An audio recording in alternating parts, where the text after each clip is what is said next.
Welcome back to my studio. As you can see, I've got an awful lot more done on this now, and you can actually start to get an idea of what this might look like when finished. So I'm going to talk about what I've done and talk about where I have to go next on today's episode. So stick around and we'll get to that.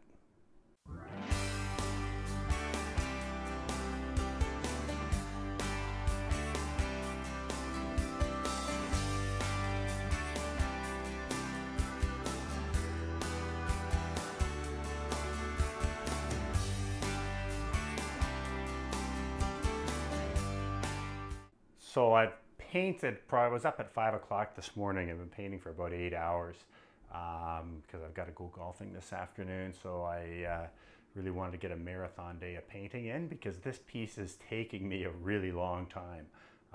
And I just want to get it done. But I'm actually starting to get excited about the potential. I can sort of see in my mind's eye now what it's going to look like, sort of, although not 100%. But let's talk about what I've done since yesterday. So yesterday I had the birches done up to these 3 birches and this one here up to the top. So I've gone and blocked all those in. And when I'm doing those too, it's really tricky because I'm trying to alternate the color from one color to another, but not so drastically or dramatically that it's kind of like a jarring note, but enough that there's a lot of this interest. So it's kind of it's like walking a fine line there.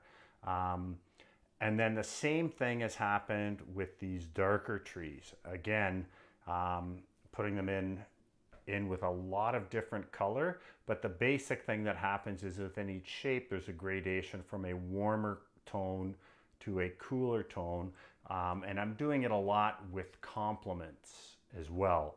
So if it goes from a yellowy green, it goes down to a purple. If we start with a pink, it goes to a green.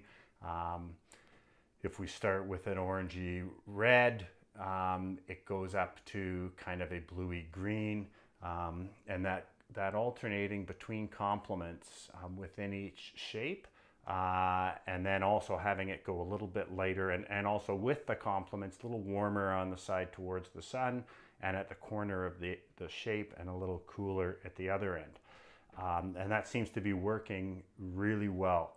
I'm actually really excited about where this piece is going. So let me just talk a little bit about that. So I still have to finish off the shapes inside these branches over here. And then once that's done, this piece probably looks kind of close to finished. But what you have to remember is all of these little shapes here that are red, they're going to be like the foliage that's kind of left over in the early winter. So they're going to be a lot in these oranges and orangey browns and reds. And so that's also going to, you can see with all of the trees here as well, everything is, lighter and warmer as we go towards the sun and gradually gets darker as we go away. The same sort of thing is going to happen with the foliage. Basically, every shape is going to gradate kind of warmer towards the sun within each shape, but also these leaf shapes themselves are going to be much warmer in here and cooler as we go away. So that's where this piece is headed. I think I'm probably done for today, but I won't end the video here. I'll pick up the video tomorrow when I've got the rest of these trees done and I start actually going in on the foliage shapes. So we'll come back when it's time to do that. Okay, I've got all of the trees and the branches done now. So now it's time to move on to these leaf shapes or the foliage shapes. And this is actually, again, getting back almost every painting, the final stage is the thing that's the most important to me. Because that's where the things that I do are going to have the most impact and really kind of bringing everything all together.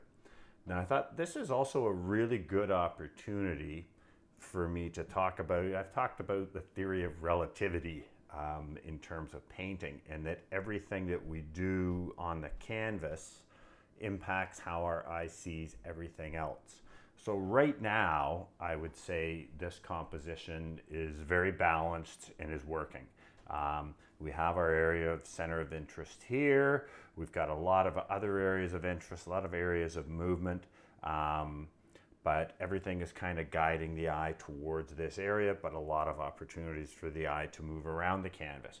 Now I have all of these red shapes here of the foliage to fill in, and some of these are going to be bright, intense yellows and oranges, and some of them are going to be more browns and maybe into purples.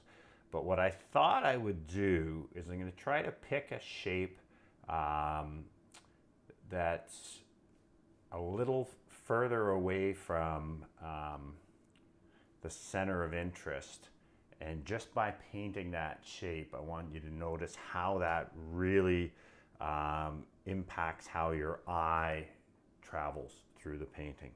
So I think maybe down here. Now, I've gotten a few comments from people about my voice going up and down, particularly when I'm painting. So I'm going to try to focus on that, but the issue is when I'm talking to the camera, I know I'm talking to you.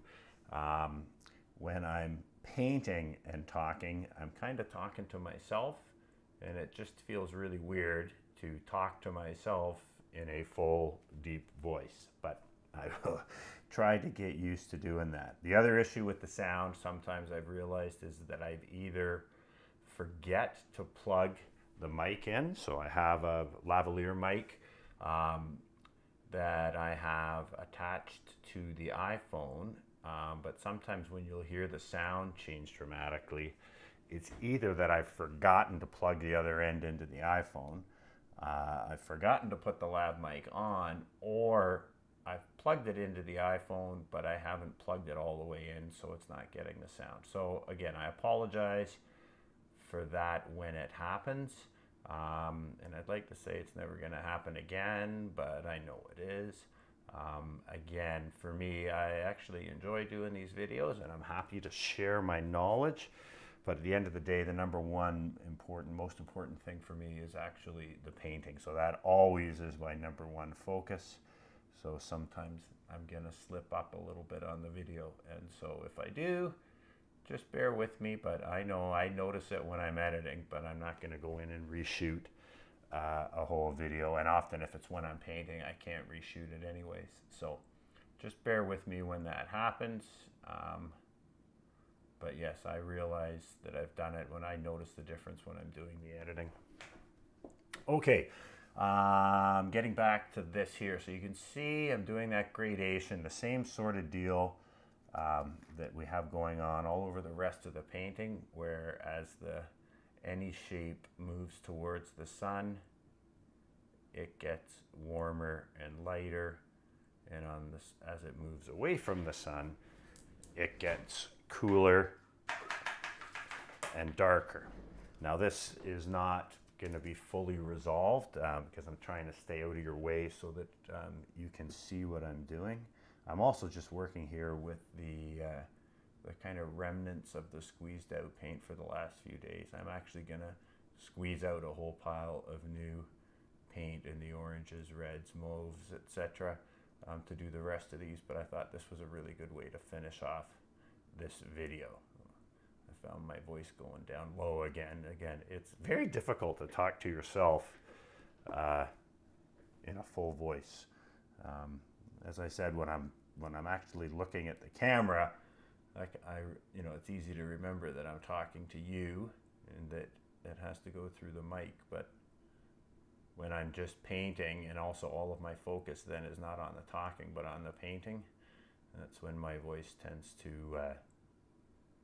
get a little less loud and a little more difficult to hear.